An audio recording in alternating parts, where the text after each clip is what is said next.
Bienvenue sur Flash Auto. Aujourd'hui au sommaire, Airbag Takata, la justice frappe enfin. Un distributeur de la Réunion mis en examen pour blessure involontaire après un accident grave. Une première en France dans ce scandale mondial. Kia Stonic 2026, le lifting de la dernière chance, même plateforme, look, mise à jour mais zéro révolution. Le petit SUV tente un retour discret suffisant. Tesla Cybertruck, chute brutale des ventes, des chiffres en baisse, un design qui divise et une image qui s'effrite. Le pick-up du futur peine à convaincre. Honda CR-V4, le vilain petit canard de la marque. Fiable, oui, mais pas autant que les autres Honda. Le 1.6 diesel 160 chevaux concentre les soucis. On vous dit tout. Restez à l'écoute, c'est tout de suite sur Flash Auto.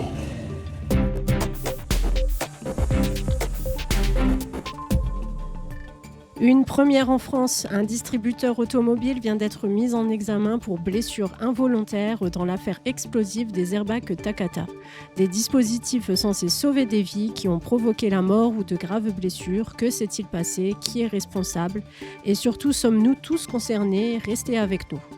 Depuis plus de 10 ans, le monde automobile est secoué par le scandale Takata. Cette entreprise japonaise a fourni des millions d'airbags défectueux installés dans des véhicules de grande marque. Honda, BMW, Toyota et bien d'autres. En cas de choc, même léger, ces airbags pouvaient littéralement exploser, projetant des éclats métalliques dans l'habitacle. Résultat, des dizaines de morts à travers le monde et en France, au moins 18 décès recensés. Et pour la première fois en France, un distributeur est directement mis en cause. Il s'agit de l'île Réunion, distributeur officiel de BMW sur l'île de la Réunion. Le 6 mai 2020, Sébastien, un automobiliste, est victime d'un accident. L'airbag de sa BMW 318i explose, provoquant de graves blessures au visage. Il décide de porter plainte. Le 27 mars 2024, un juge d'instructeur met en examen l'île Réunion pour blessure involontaire et violation d'une obligation de sécurité.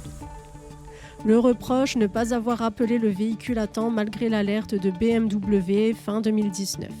Selon l'expertise judiciaire, l'île Réunion n'a véritablement lancé ses campagnes d'avertissement qu'à partir de juillet 2020, soit après l'accident. On ne disposait pas du fichier client, le véhicule datait de 2001 et avec le Covid, tout était gelé. Mais le juge reste sceptique, l'expertise évoque une inertie qui aurait causé une perte de chance pour la victime. La défense de l'île Réunion tente de faire requalifier la mise en examen en simple témoignage assisté, affirmant avoir fait de son mieux malgré l'absence d'accès au SIV, le système d'immatriculation des véhicules refusé par l'État. L'avocate de la victime dit que sa cliente se satisfait de cette mise en examen, c'est une avancée même si le combat judiciaire est loin d'être terminé.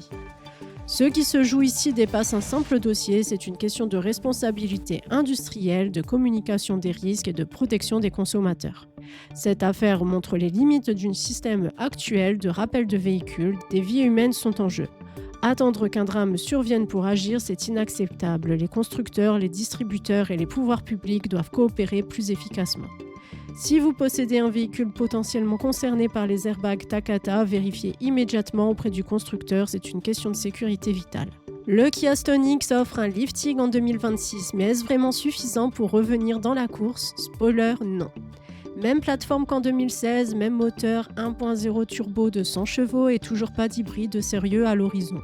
Juste un peu de maquillage, feux redessinés, bouclier revu, jantes nouvelles. Face à un Captur Ultra connecté, un Duster plus costaud ou un Bayonne plus jeune, le Stonic fait pas le figure, il reste un SUV simple, urbain et franchement dépassé.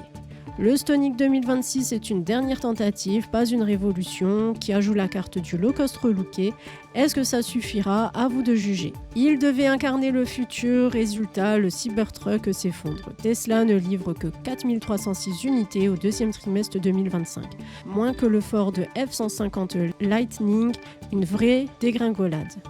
Objectif initial, 250 000 ventes par an, en réalité à peine 10 712 sur le premier semestre et une chute de 32% par rapport au trimestre précédent.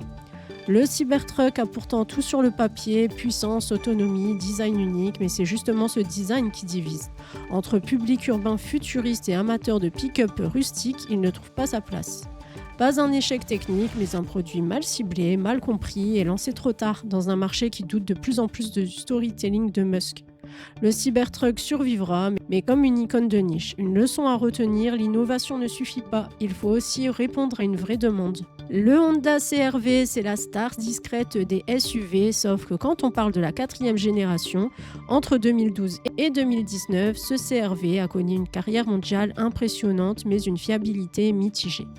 Pas de panique, ce n'est pas un désastre, mais clairement c'est le moins fiable des CR-V jamais produits. La faute surtout à un moteur diesel, le 1.6 e-Tech 160 chevaux. Turbo fragile, boîte auto 9 rapport capricieuse, vanne GR à changer, FAP, roulement, batterie, même le frein à main fait des siennes parfois. Le 2.0 essence et le 1.6 diesel 120 chevaux s'en sortent beaucoup mieux. Ce sont les versions à viser si vous cherchez la fiabilité. Sinon, c'est un SUV super pratique, confortable, bien équipé et sobre en diesel. Mais attention, les pièces sont chères et l'entretien coûteux. Alors, est-ce le moins fiable des Honda? Oui, mais ça reste correct. Achetez bien renseigné et évitez le 160 chevaux diesel si possible. C'est la fin de Flash Auto. Merci de nous avoir écoutés et à très vite pour un nouveau point sur l'actualité.